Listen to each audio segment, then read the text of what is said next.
As you depart the underwater kingdom, you see two guards waiting to escort you to the Sharky's realm.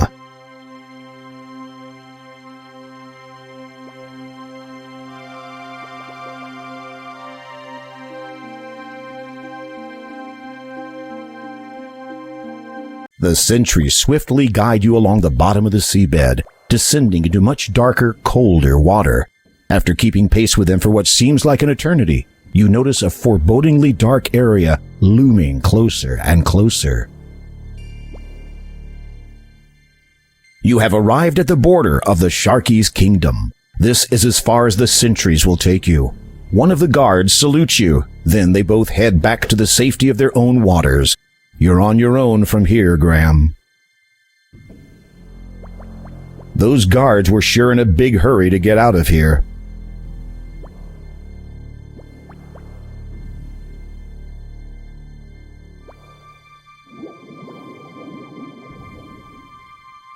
This underwater realm belongs to the Sharkies. The water drops noticeably in temperature as you progress further into it. There are bound to be sentries on patrol around here, so you remind yourself to be alert.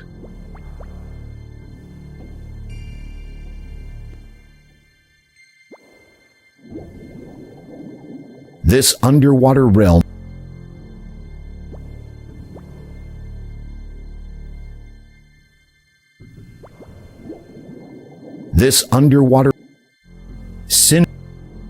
sinewy seaweed wavers in the ocean tide. This kind of plant would not be useful to you. There is no way you could catch a fish with your bare hands. Besides, these fish aren't particularly interesting.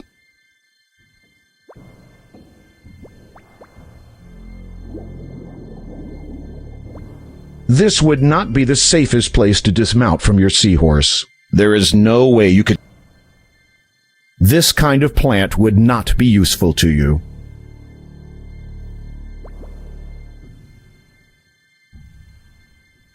Debris from a wrecked vessel lies strewn and half-buried on the seabed. Seeing no remains of the crew, you wonder if they were eaten before or after they drowned.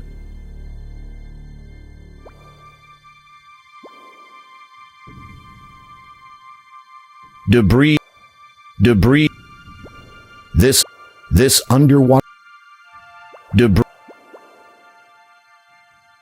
You need to get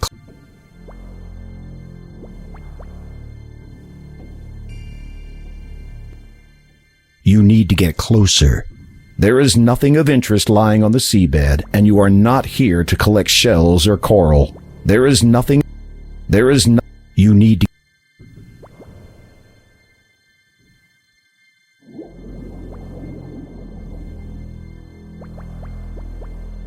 Examining the heavily waterlogged remnants of the vessel, you notice an old antique bottle half buried in the sand.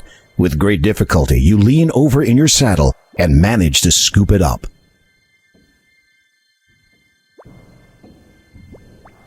You remove the cloth from the bottle.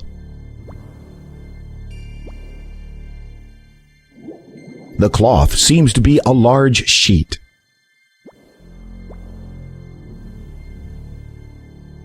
Dink. Donk.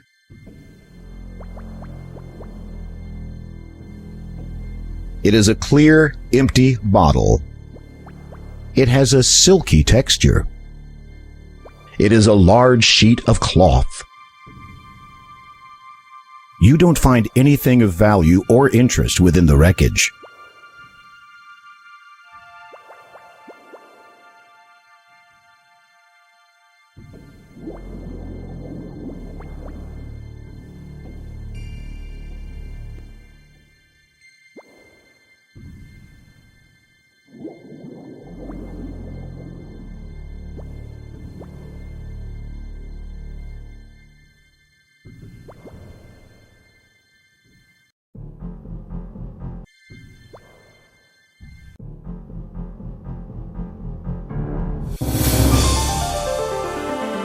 You saw a sharky in the sea. He quickly made a meal of thee. If you want your life prolonged, next time don't delay so long.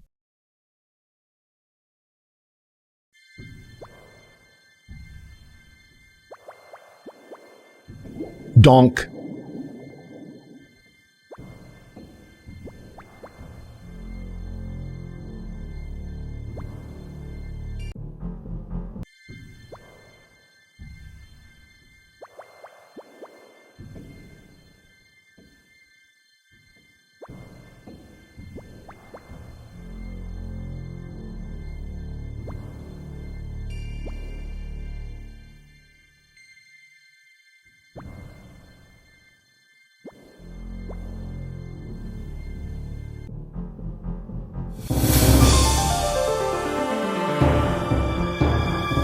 You saw a sharky in the sea. He quickly made a meal of.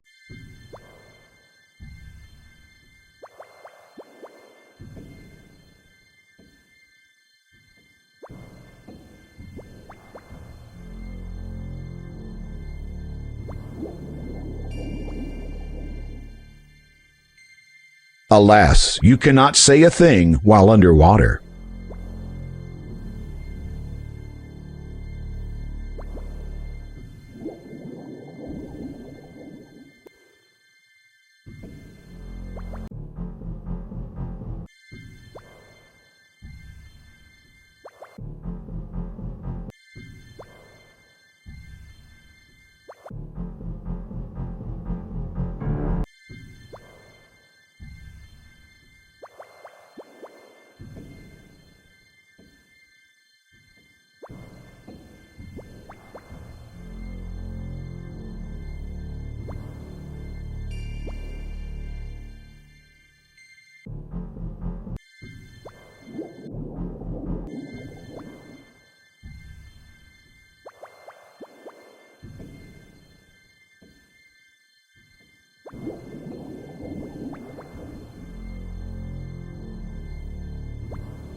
These small luminescent fish are feeding on a strange-looking plant.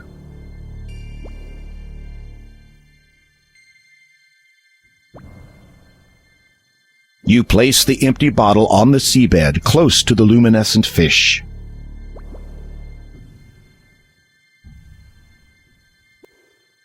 The fish don't seem interested in an empty bottle.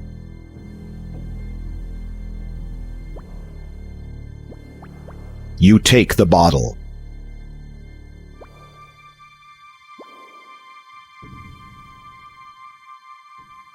There is nothing of interest lying on the seabed.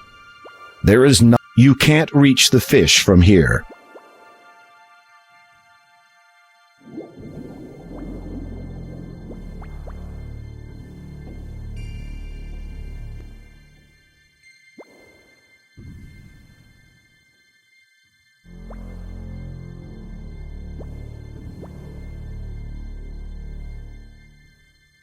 This underwater realm, this This dark green weed-like grass seems to have a saccharin content.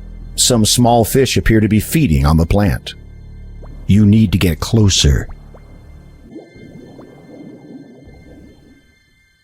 You lean over and pick some of the grass, which grows in between the rocks.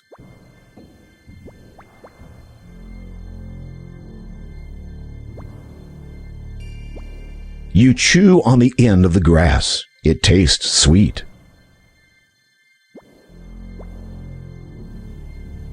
You chew on... This dark, green, weed-like grass seems to have a saccharin content.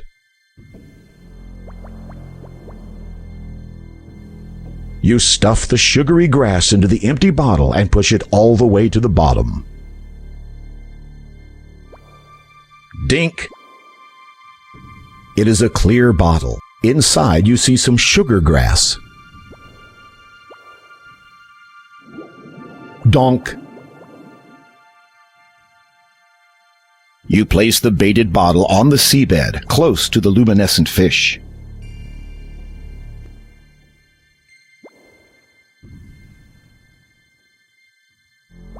A few of the glowing fish are now swimming around inside the bottle. You take the bottle. Donk! It is a clear bottle. Inside you see some glowing fish. They're bright and pretty. They're also pretty bright. Dink!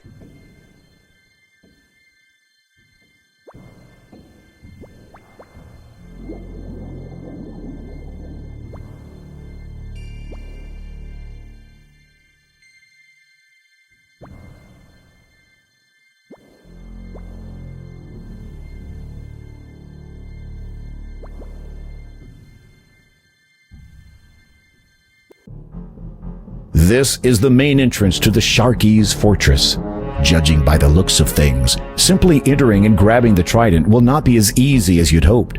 You get the feeling you should not dally here for any length of time.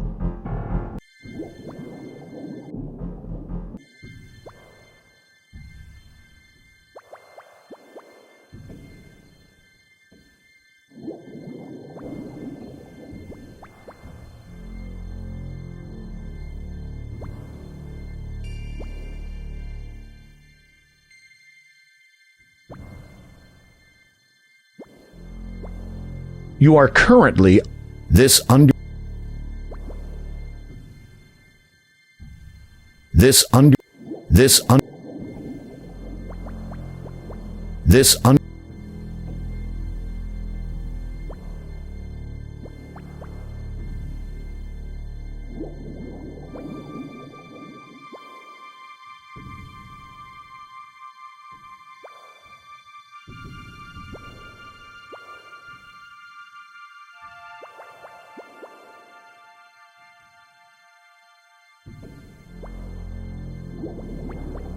You can't be sure, but there seems to be something odd about this fish's swimming patterns.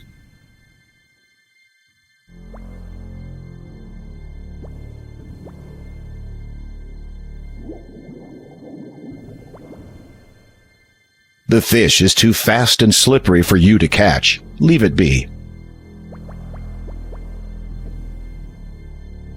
It appears to be another part of the rock wall.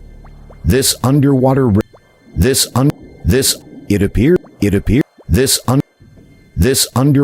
appears to be another part of the rock wall. Having noticed the fish moving suspiciously in and out of the rock wall, you reach out and touch it. To your astonishment, your hand passes right through.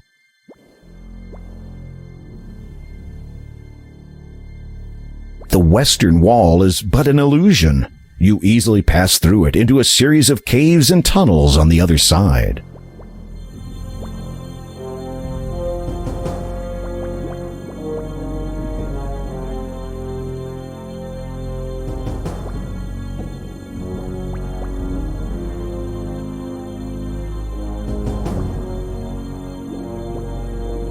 You cannot see very far ahead of you in this tunnel. With any luck, you won't become hopelessly lost in here. You can't use that there. Donk. Donk.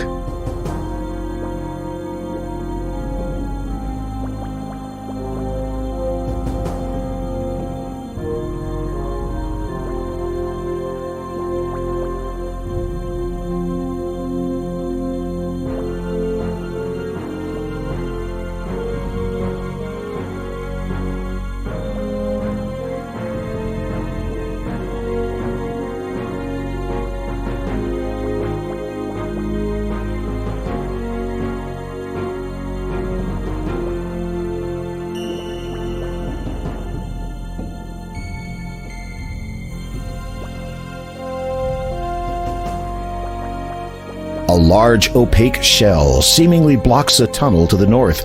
Whatever lies in that direction must be very important. You need to move closer to the door to try that.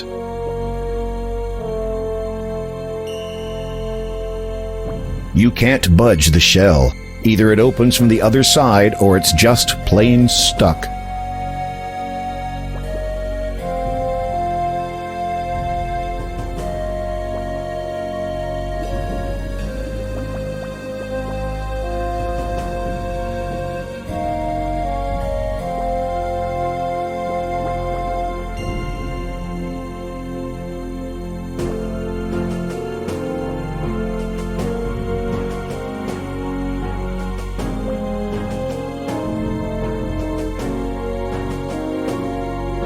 The shell door remains sealed tightly. The shell door.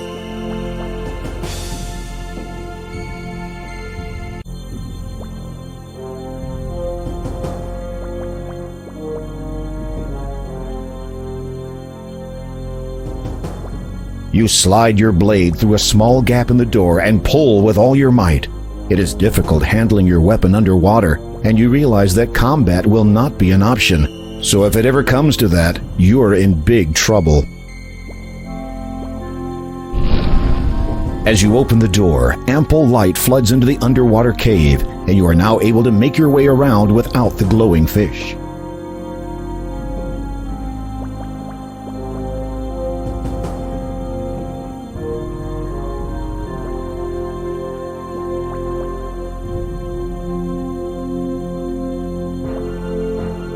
You remount the seahorse. You think it wise to dismount before proceeding any further.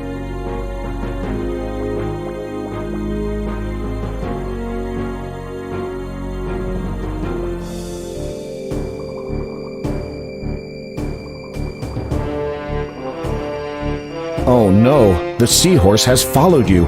Let's hope it doesn't give your presence away. You are safely concealed behind the remnants of a stone archway.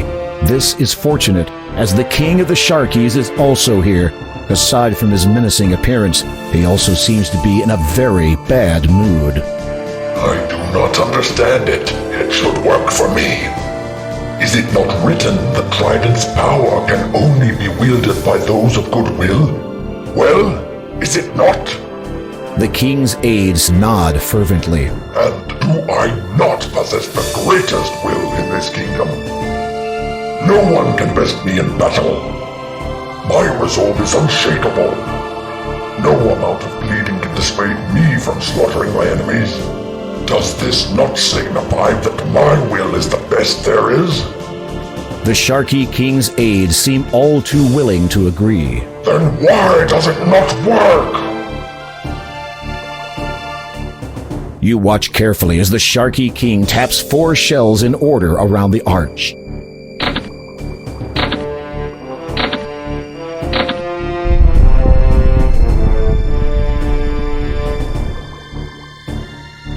It matters not. Tomorrow we invade the Merpeople's territory. For without the Trident's power, that old fool Neptune and his weakling followers will fall before our might. Goodwill. Ha! Mine is superior to all. As he leaves, the Sharky King motions for his guards to remain.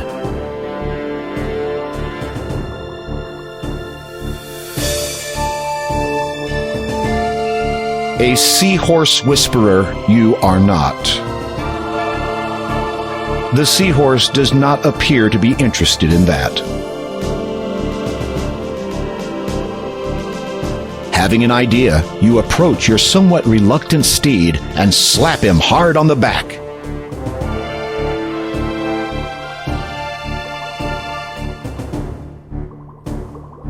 Look at him go. The guards are momentarily distracted. Now is your chance.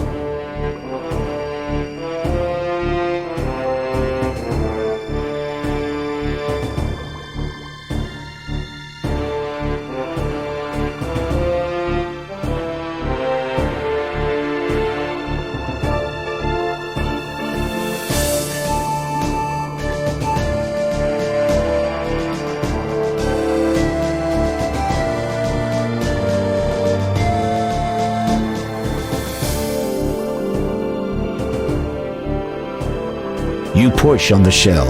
It moves back slightly into the wall.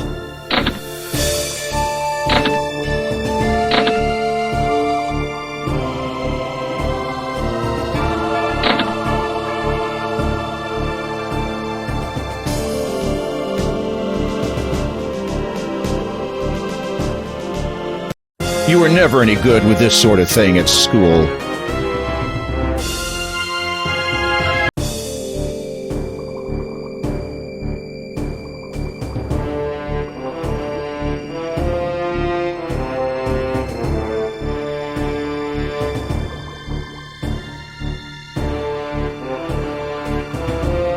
You push on.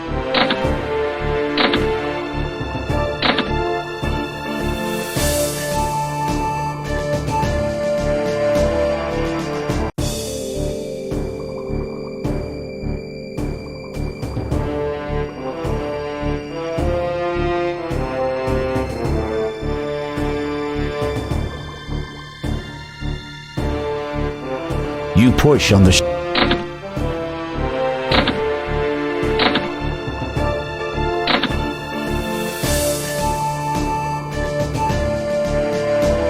No amount of force on your part will budge the stone door.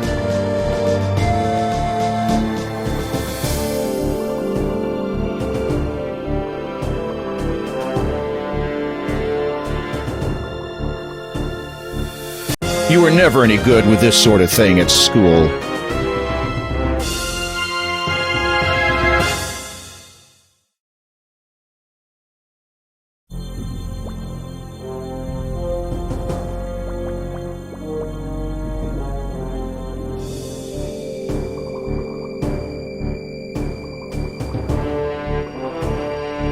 Oh no.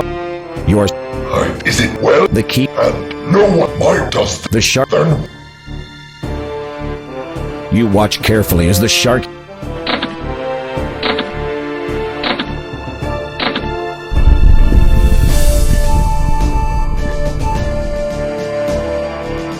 It matters to good. As he leaps.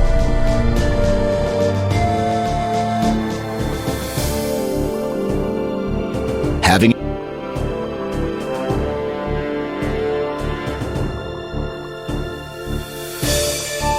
Look at.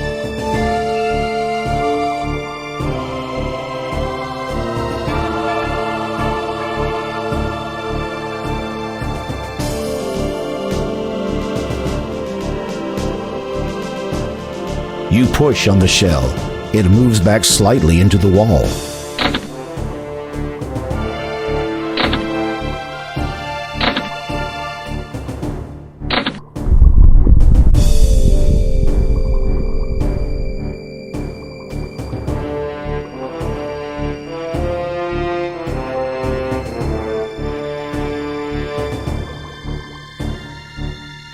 Without delay, you snatch up the trident before the guards return to their posts.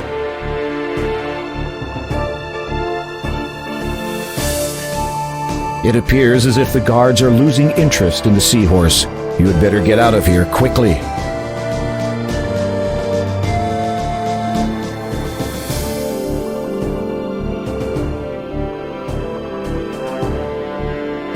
Oh no, the seahorse has followed you all the way back to the secret entrance. The guards are sure to discover you now.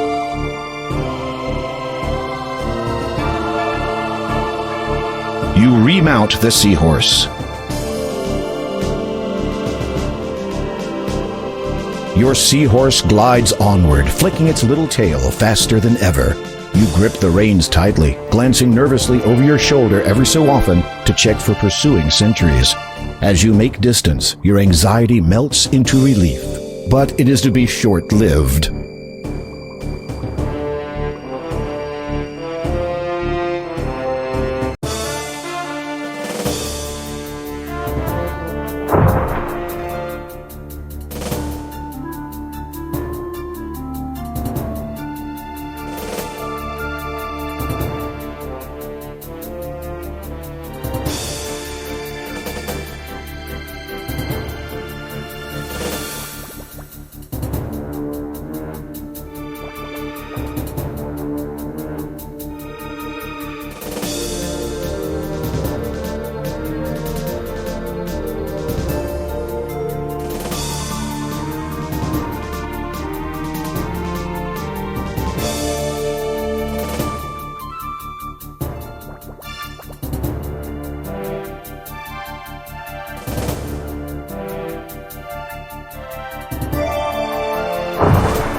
Finally, you see the light at the end of the tunnel. You quickly make a dash for the exit.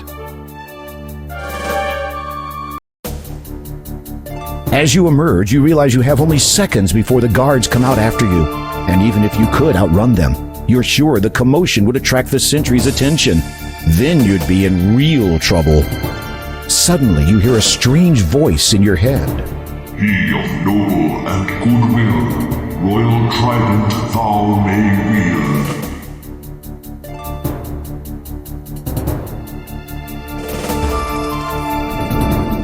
You wonder what that did, if anything at all.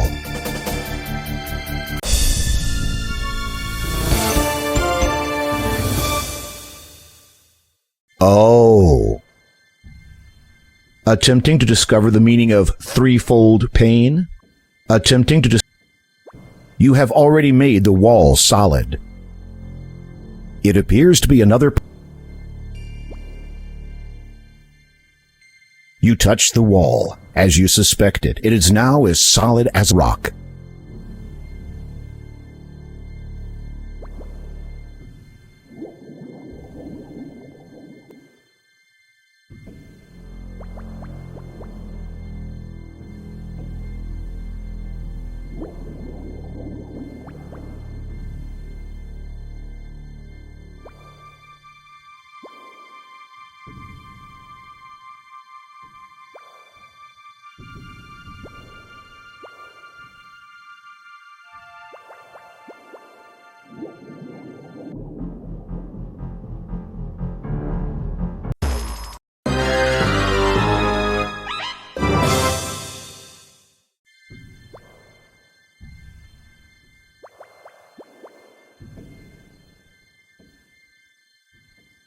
The shark is not paying you much notice. You would do best not to unnecessarily draw its attention.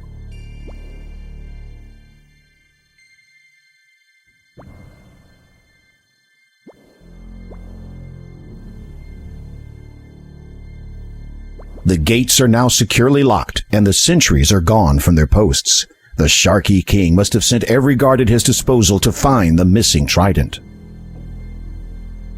Nothing happens.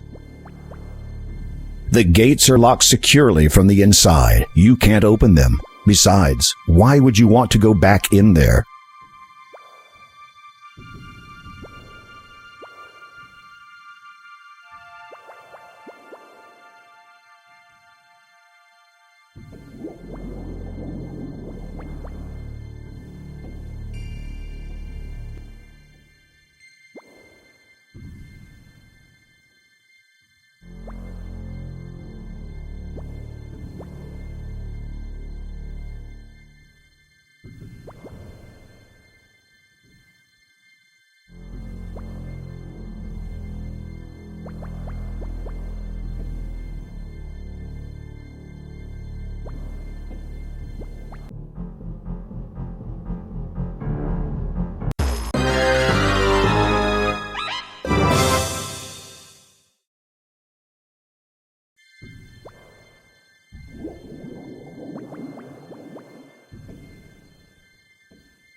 You can't use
the trident guides you back to Neptune's realm.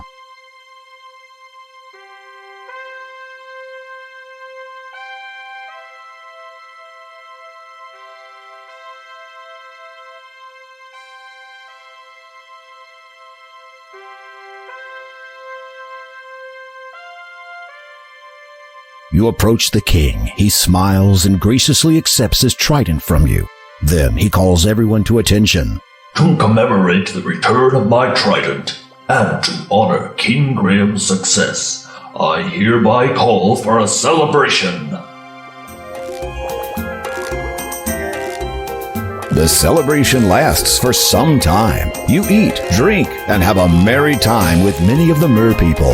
After a few hours, the festivities wind down, and you finally have a chance to speak with Neptune alone.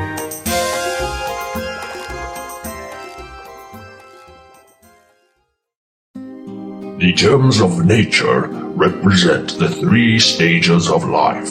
Water gives birth to life, and thus what I have given you is the first of 3. Second is the growth gem, or air gem, for air sustains life and permits it to grow. How might I find the growth gem? I know only that its location is as far above the surface of the land as we are below it.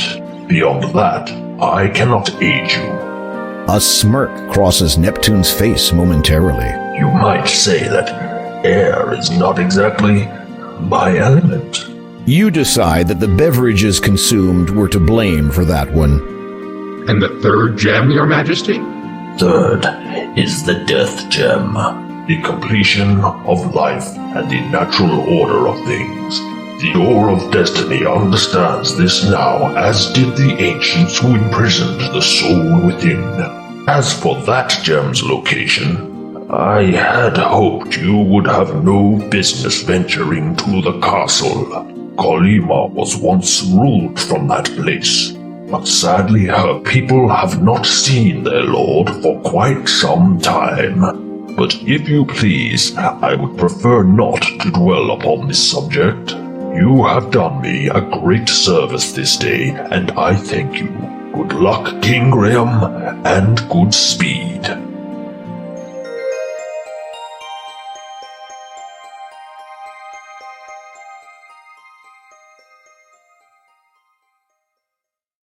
You depart the underwater kingdom and head back towards the surface. What an incredible experience! You are certain you'll never forget the adventure you just had. Additionally, you have acquired one of the gems. As you resurface, you realize that the magic which allowed you to breathe underwater has now subsided.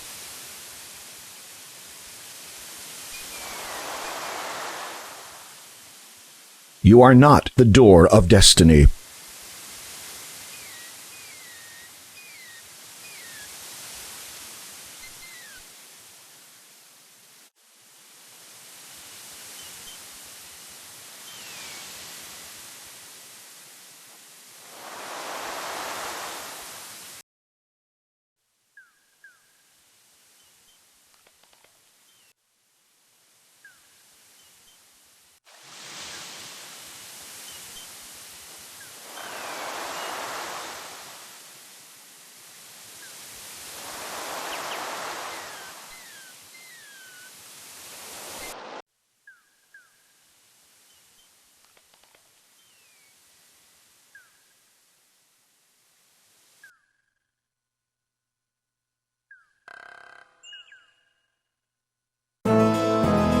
You have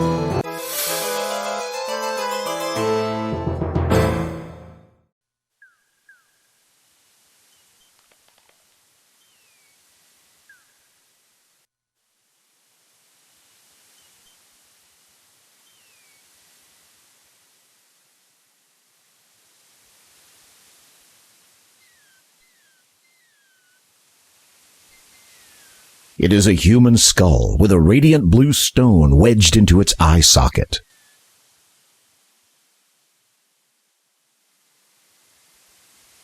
This skull already has a glowing blue gem. The birth gem might fit into the skull's eye socket, but you have no desire to manipulate anything in this area unless it's absolutely necessary.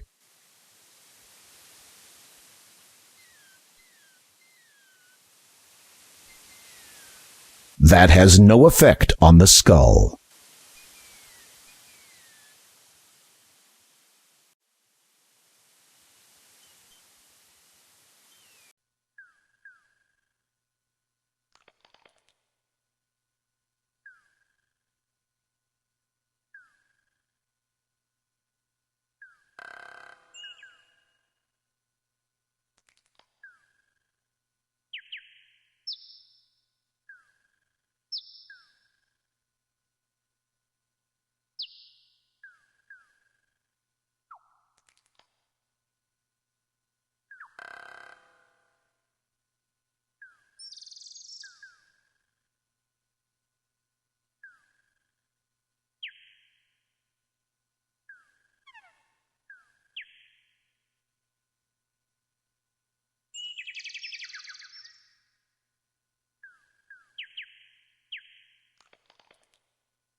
You feel a rejuvenating energy radiating from it. It is a slightly luminescent blue stone about the size of your palm. You would prefer not to place the gems of nature into the door until you have collected all 3 of them.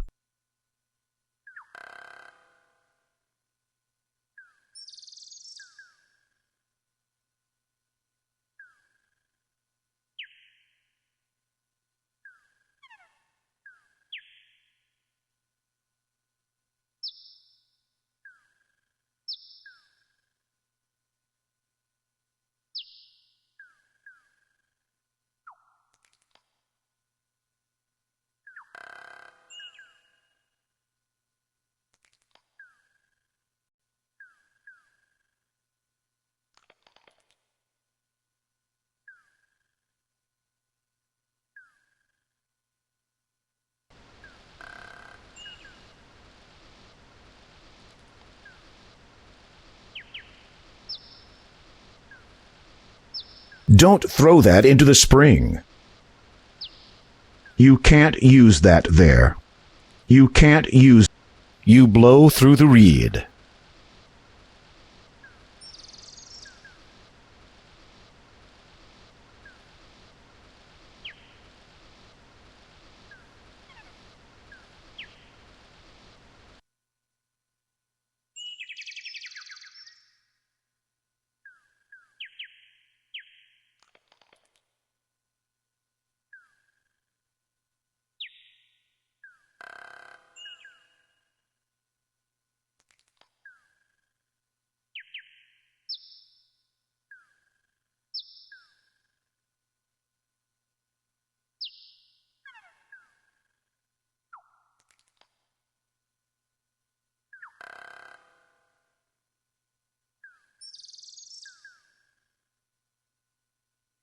There's no need to use that there.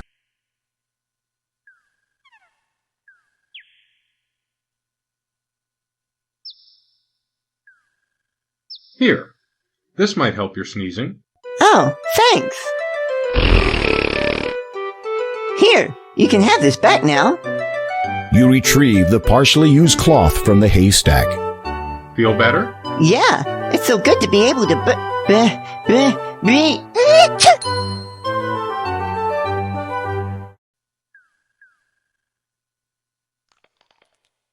You'd really prefer not to inspect the unhygienic cloth in closer detail.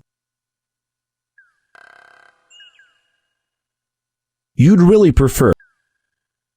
It is a large sheet of slightly unhygienic, yet still potentially usable cloth.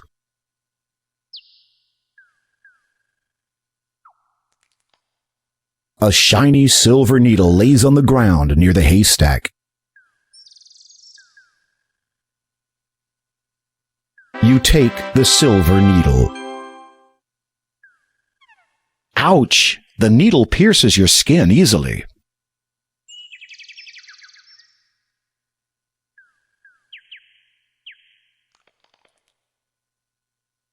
The needle pierces your skin easily. It is a tiny silver needle. It reminds you of a dart. The silver needle fits perfectly into the end of the hollow reed, making a sturdy pea shooter. However, the needle by itself is not dangerous enough to make it a lethal projectile.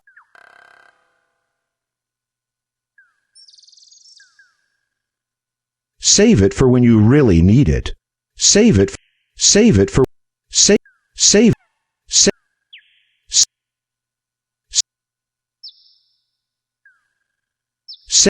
save, save. You are not going to play around with that. You have a pea shooter. The needle does not look like it would deliver much damage.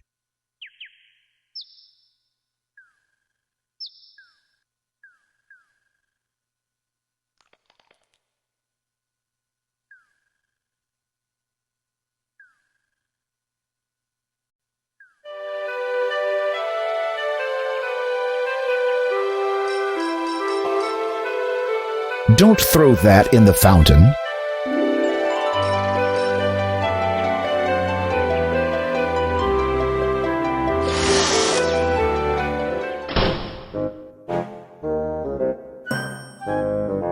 You are inside a cute little antique shop. Old furniture and knickknacks clutter the place. Against the wall, a low bench displays an assortment of items. Ah, dragonfire! Oh, no, wait. It's just a mounted dragon head. Whew. Twin axes grace the wall above the front door. You wonder if they serve as a security measure for intruders. You are inside a large and incredibly hefty-looking mallet is propped up against the shelf. A small engraving on its head reads, Broggy. You are in a strange cylindrical and slender container sits high upon the shelf. The markings on it read 7-Up. What on earth is that thing? Apparently, this interesting-looking item is a Model DX cartridge retrieval unit. Quite a useful little device in another time and place. It is a red sorcerer's hat. It is a tiny harp. How cute! Obviously, the Swiss haven't quite got the idea yet.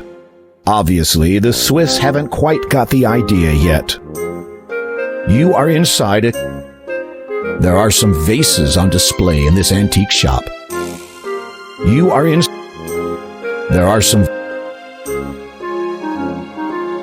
The little old lady is tiny, with twinkling blue eyes. Her white hair is done up in a neat bun on top of her head. She appears at first to be in her 60s. Then you notice the sheer quantity of makeup plastered on her face and decide that she may well be older than that. Some old shields are lying around in the antique shop. You are inside it. An expensive-looking statue catches your eye. It is sculpted of white marble and appears to be the only item of any real value within the shop. You find it quite odd that this grand statue is situated amongst other ordinary items of far less value. You are inside it. A rather modern timepiece lies cluttered among an assortment of other bits and pieces. You are in a well-crafted lute awaits the anxious buyer. It's a weather vane with the obligatory depiction of a rooster. You are in a stack of plain-covered books gathers dust on the shelf. It is a crystal ball, fairly standard equipment for those of the magical persuasion. You are in There are some vases on display in this antique shop. The woman's private living quarters are located beyond this door. You are in...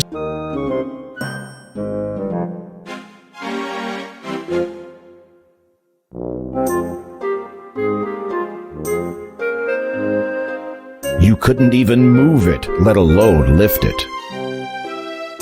Please do not touch that. It is extremely valuable. Sorry. Unfortunately, you are not versed in the skills for operating one of these. You suspect the reason why the proprietor placed this item high on the shelf was to prevent people such as yourself from handling it. You don't need it, and apparently neither does Simon. Your fingers wouldn't do the instrument justice. There are no cartridges here to retrieve. Placing your grubby hands all over unsold antiques may not be held in high regard. 'Tis a tad too big to fit in any of your pockets. If you thought that you needed a shield, you would have brought along your virtually indestructible magical shield from home. Upon closer examination, your keen eye discerns imperfections in the workmanship. Aha! These are clearly fakes. You've never needed one of these. You can figure out which way the wind is coming from all by yourself. These books look too boring to bother reading. While you are partial to string instruments, the lute is better suited to the true bard. You don't need a timepiece. You'll take a sundial over that sort of contraption any day.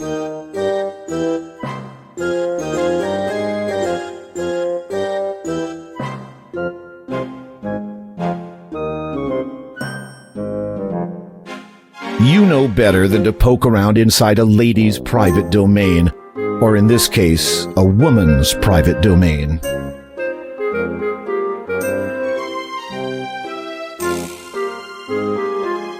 A rather beaten and tarnished brass lamp is positioned on the countertop.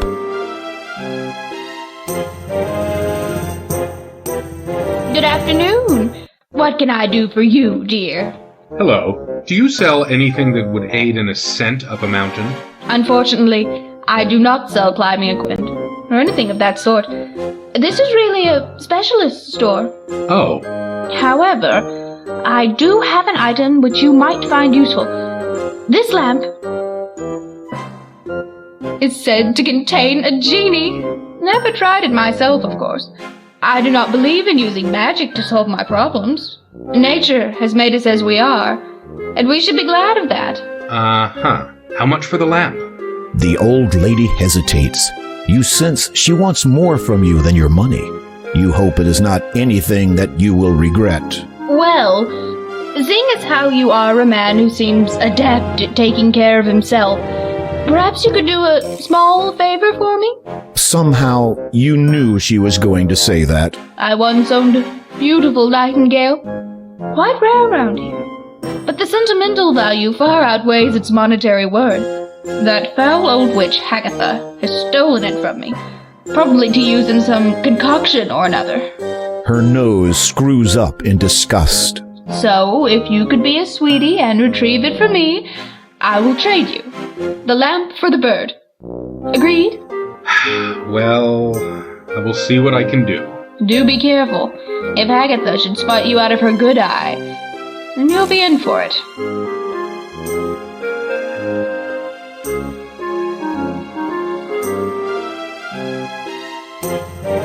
You have nothing more to say at this time.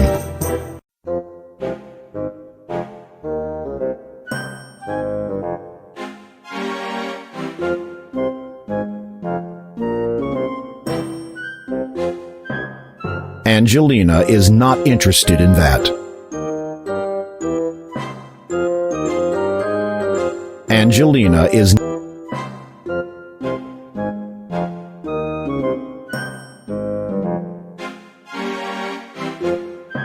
Angelina.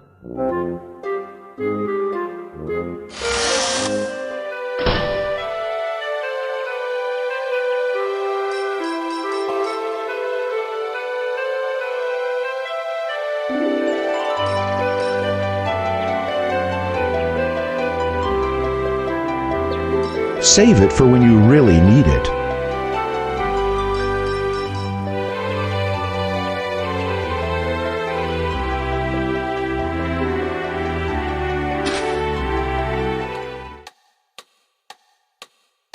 That would do that. The librarian has no interest in that.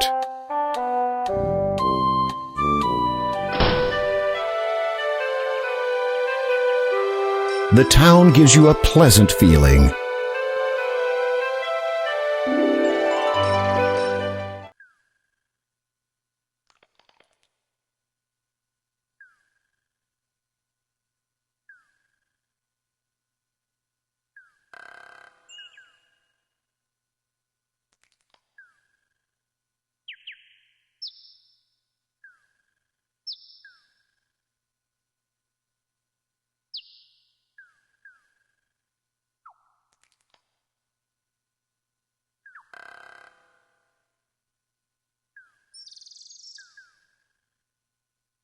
The door appears to be barred from the inside.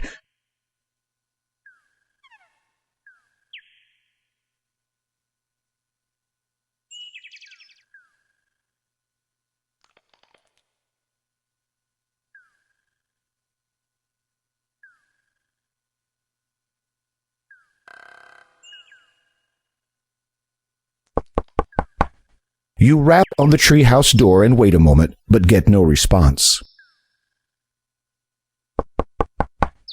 You rap on the treehouse door and wait a moment, but get no response.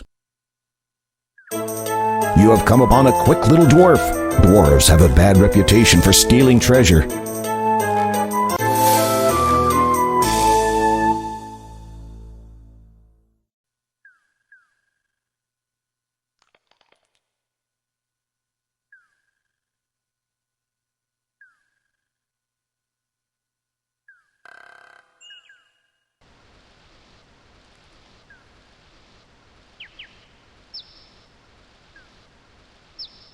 You taste it. Ah, fresh spring water.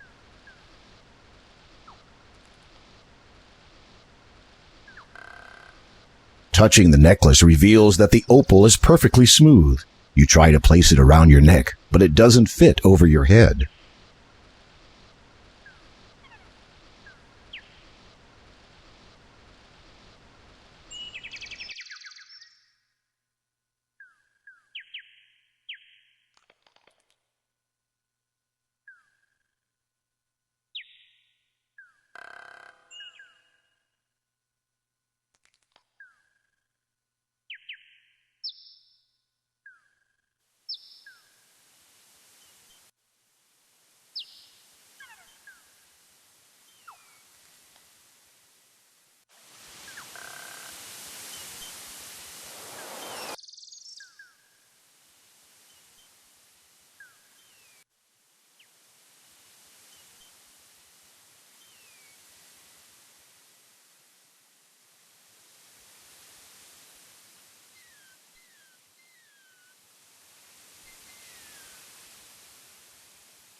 This skull already has a glowing blue gem. As you attempt to place the birth gem into the skull, you discover that it does not fit properly. Instead, it juts out uselessly like a bulging eyeball.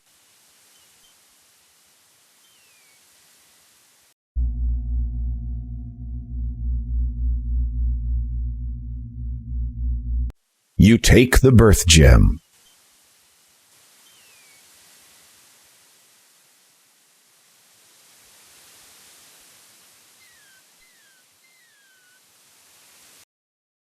As you face the skull towards the image of the bat above the cave, you notice that its wing has faded slightly. However, you suspect that whatever danger the bat represents is still in effect. The skull looks like it is designed to be pivoted on its stake. However, there appears to be something missing which prevents you from turning it.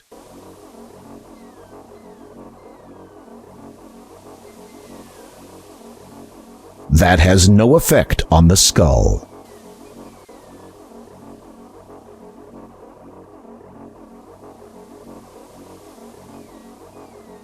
That has no effect on the skull.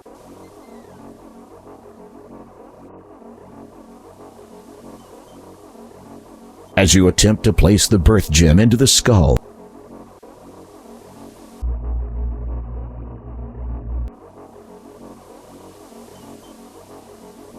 The birth gem protrudes from the skull like a bulging eyeball. You'll somehow need to push it in further.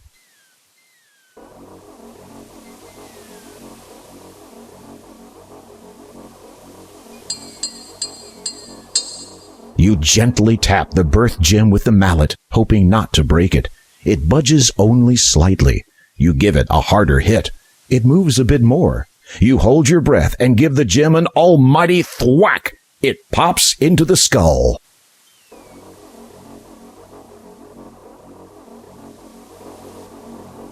With the birth gem now firmly in place, you turn the leftmost skull so that it faces the bat symbol above the cave entrance. The power of the two skulls combined has caused the bat symbol to disappear. You sense whatever danger it represented has now subsided. This skull is facing in the right position. You need not turn it back around.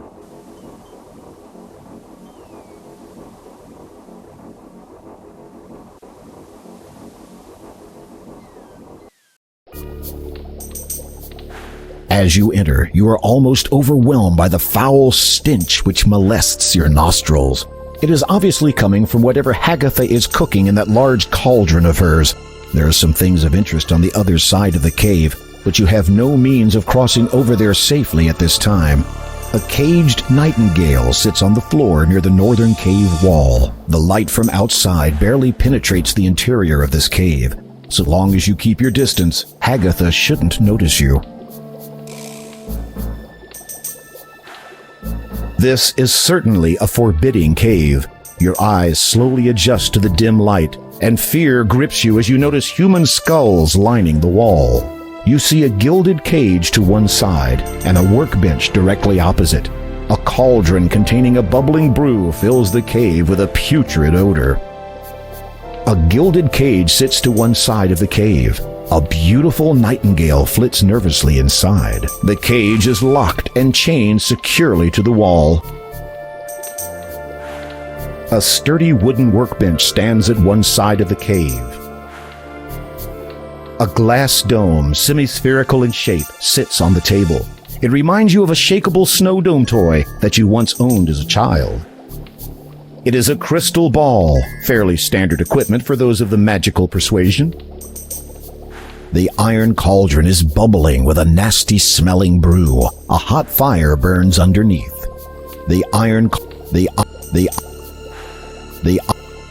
This is the ugliest old lady you have ever seen. She has warts all over her face and matted gray hair. She clasps her stick with claw-like hands.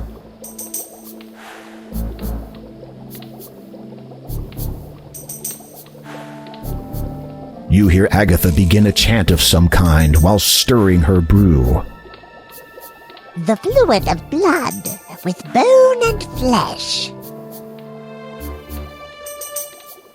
'Twill make my complexion young and fresh.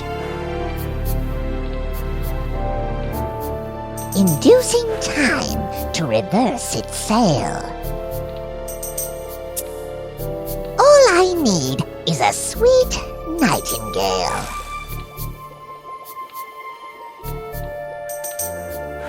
To your horror, you realize that your attempted push the witch into the cauldron strategy has achieved nothing more than garnering her undivided attention. Well, you are the gentleman, saving me a lot of trouble by coming here.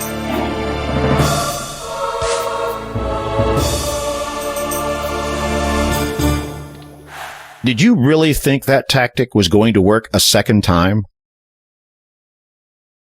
You hear Agatha begin a chant of the fluid of blood with bone and flesh. 'Twill make my complexion young and fresh. A simple but elegant black cloak hangs on a stand. You need to get closer. Inducing time to reverse its sail. Being as quiet as a mouse, you slide your hand inside the cloak to discover a deep pocket.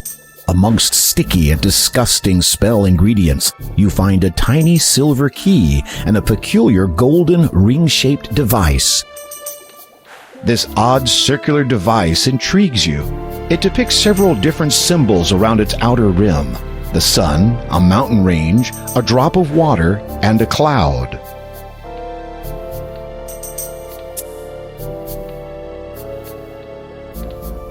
The key would fit a small lock. The key would fit The golden object is very light and seems to be made of pure gold. The symbols that adorn it appear to have been chiseled in with incredible skill. This odd circular device intrigues you. All I need is a sweet nightingale. There is nothing else inside the cloak except for disgusting spell ingredients, none of which you want.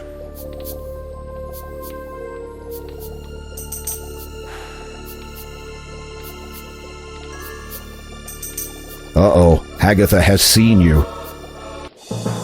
Well, you are the gentleman, saving me a lot of trouble by coming here.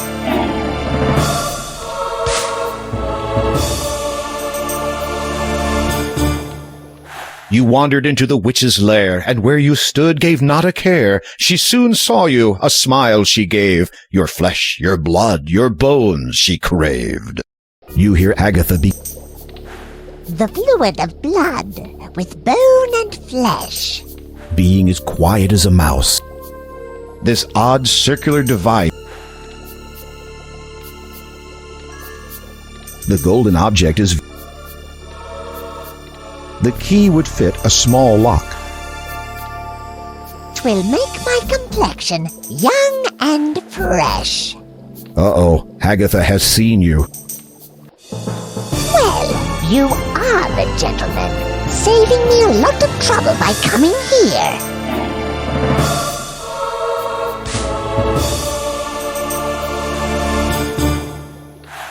You wandered into the witch's lair, and where you stood gave not a care. You hear Agatha. The fluid of blood, with bone and flesh. 'Twill make my complexion Being young quiet. and fresh. This odd... You can't leave now. You may never get another chance to obtain the nightingale. Inducing time to reverse its sail. All I need is a sweet nightingale.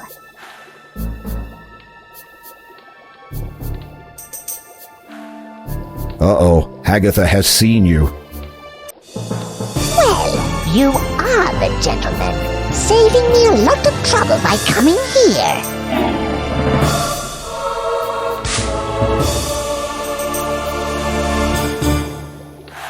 You wandered into the witch's lair, and where you stood gave not a care. She soon saw you,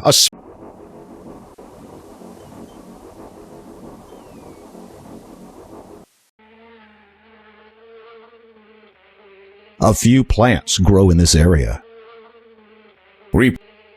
There is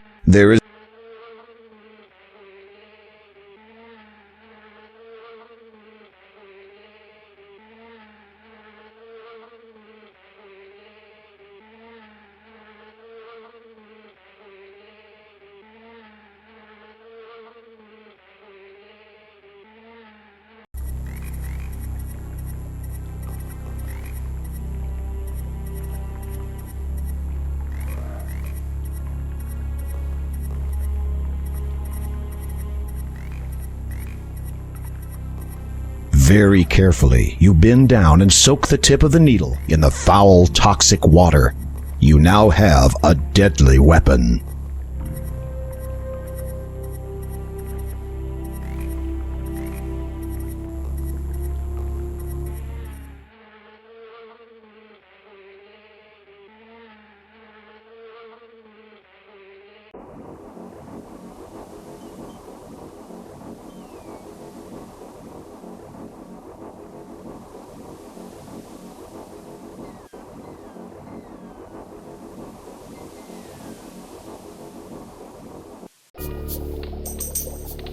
As you the light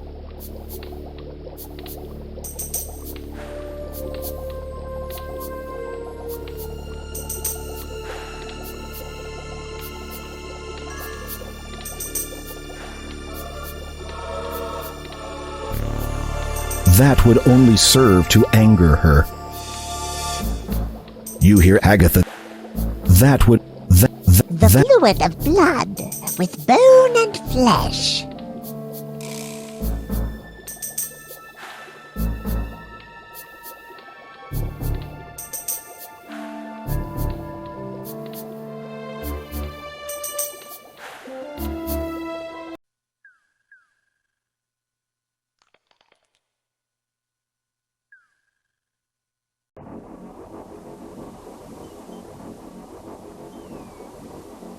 You have a subtle but deadly weapon, perfect for the right adversary.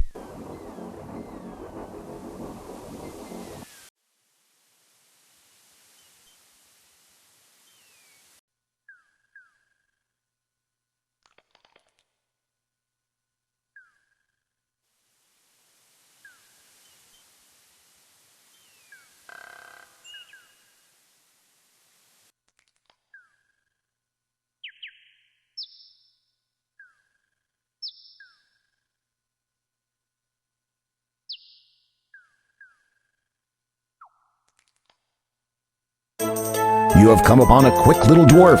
Dwarves. Keep that to yourself, Graham.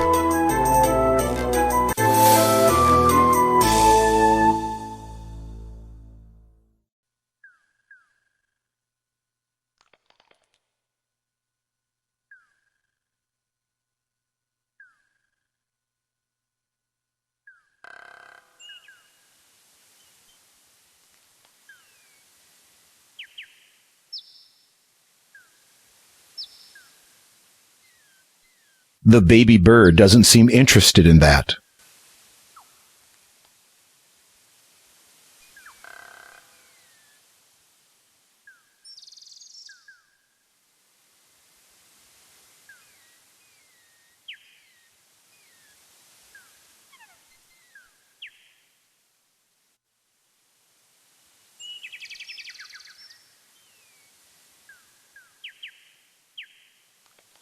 You walk into position and try to catch the baby bird. Though you are quick, the small bird is quicker. It darts along the water out of your reach. You will not be able to catch it with your bare hands.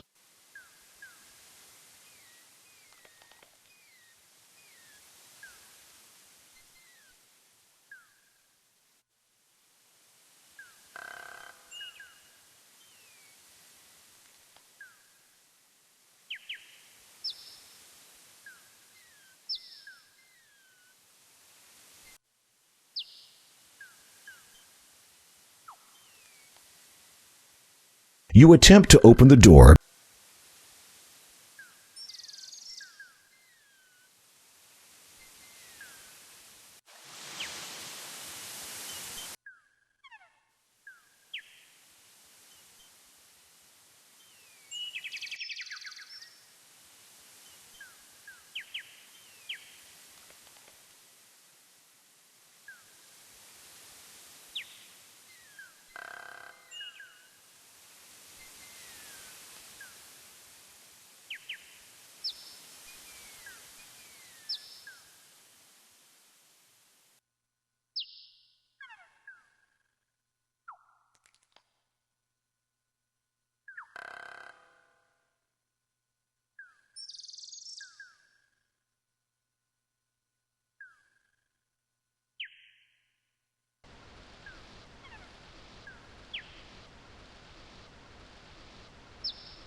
This is the...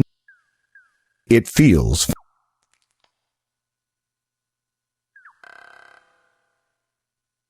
You like the plants just where they are.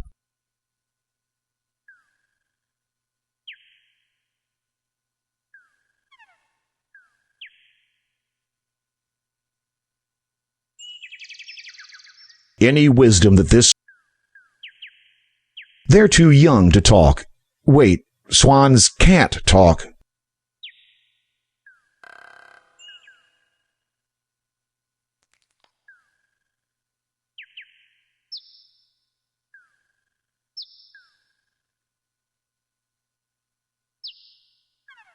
If I may ask, Appreciate all you've done, Graham, but I want to spend some quality time with my children. Now be a good boy and run some other errand. Repressing the urge to burst into song.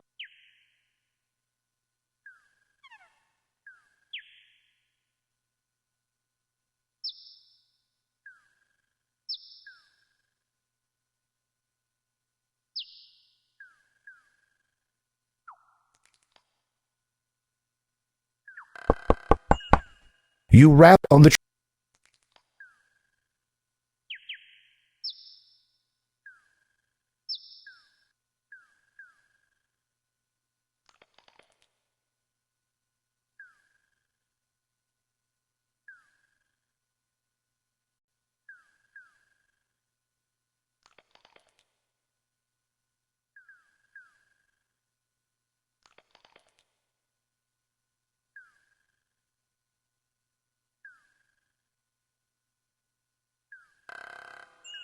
There's no need to realign the sign.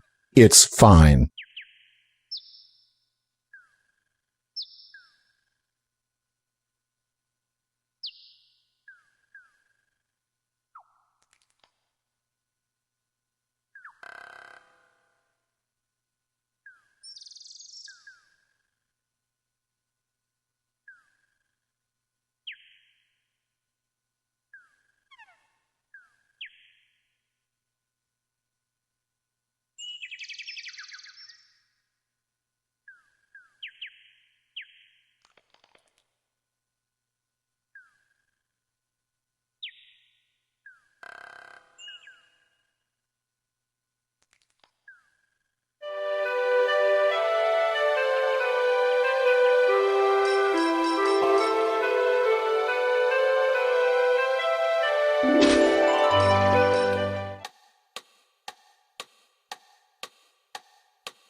You quickly grab the quill while the librarian isn't looking and sign your name on the blank library card.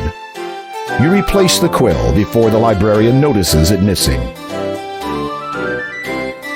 will you accept this? Yes, you are younger than I expected. I eat well and get a lot of exercise. I see. So, what do I do now? Borrow. You mean I can take books from this library? No. Oh. Yes? Could you recommend a good book?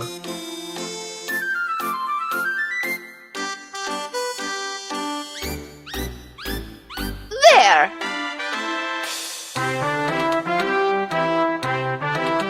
The librarian has placed the book on the desk for you to read. Thoughtful, isn't she?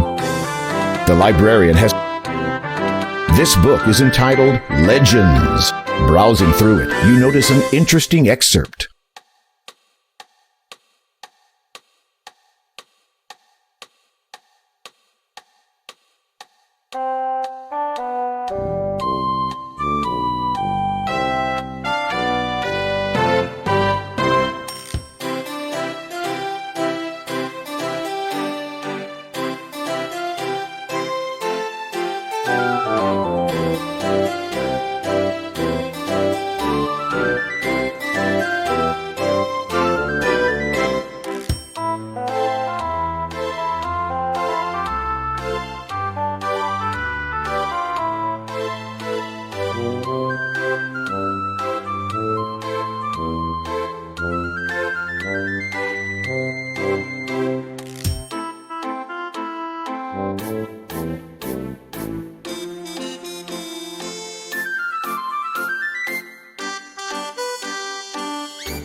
library. This book is in.